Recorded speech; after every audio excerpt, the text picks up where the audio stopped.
Bien, bonjour les amis, j'espère que vous allez bien, en pleine forme. Aujourd'hui, je suis dans les Alpes.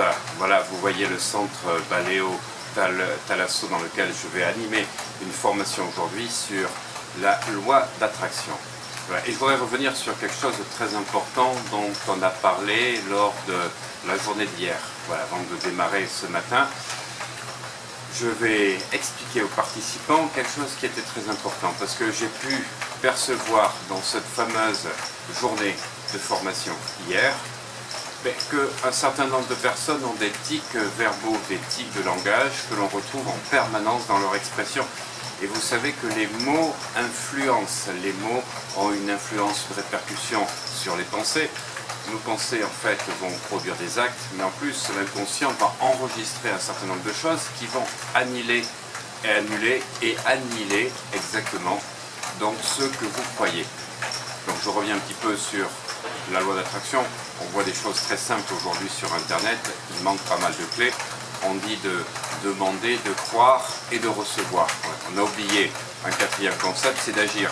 Parce que vous pouvez rester dans votre lit, demander, croire et recevoir, si vous faites rien, si vous n'agissez pas, il manque la quatrième composante, celle qui est la composante matérielle et terrestre.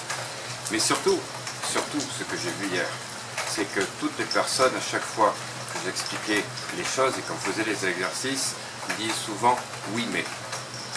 Oui mais. Alors je voudrais obtenir ça, je voudrais monter ma société, mais je ne sais pas quand. Je voudrais pouvoir créer ce projet, oui mais j'ai pas l'argent. Oui, je voudrais créer ceci, mais je n'ai pas le temps. Oui, je voudrais créer ça, mais je ne sais pas comment ça va se passer avec mon mari dans l'organisation. À chaque fois, les amis, que vous dites mais, vous annulez tout ce qu'il y a avant. Ce qu'il faut que vous reteniez de cette vidéo, c'est que le oui mais est un grand annulateur. Chaque fois que vous avez cette conjonction mais, vous bloquez et vous annulez tout ce que vous avez pu dire avant.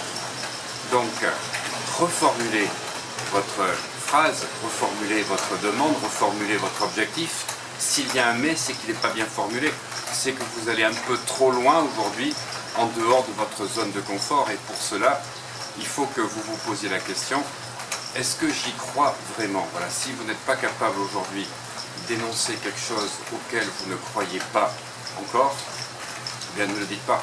Vous y croirez au fur et à mesure que vous aurez des petits résultats, mais commencez par faire des petites demandes et ne demandez pas des projets qui soient trop loin dans le temps, trop forts, parce que sinon ce mais que vous allez avoir va créer une vibration discordante qui en fait va vous procurer le contraire, va vous attirer le manque. Donc si vous avez à chaque fois dans ces tocs, dans ces troubles, on va dire obsessionnels compulsifs de langage, ces tics et ces tocs, la façon de dire mais, c'est que c'est encore trop éloigné de votre croyance et vous ne pourrez pas l'attirer. Vous allez attirer le contraire. Donc, oui mais doit être banni de votre vie et à chaque fois que vous vous le posez, que vous posez cette question, ces phrases, c'est que quelque part, vous avez un doute en vous. Et il faut absolument que vous compreniez pourquoi vous avez le doute. Donc, reformulez et découvrez à chaque fois que vous dites oui mais que vous vous éloignez en fait de votre objectif principal. J'espère que cette vidéo vous a plu, vous permettra d'avancer beaucoup plus parce que la loi d'attraction c'est surtout une sensation interne. Et si vous dites oui mais à chaque fois, c'est que intérieurement vous n'êtes pas aligné sur votre objectif. Voilà, j'espère que vous allez passer une excellente journée. En tout cas, nous, on va faire plein de glouglou dans la piscine en fin d'après-midi. Et sans oui mais. Allez, à bientôt. Ciao.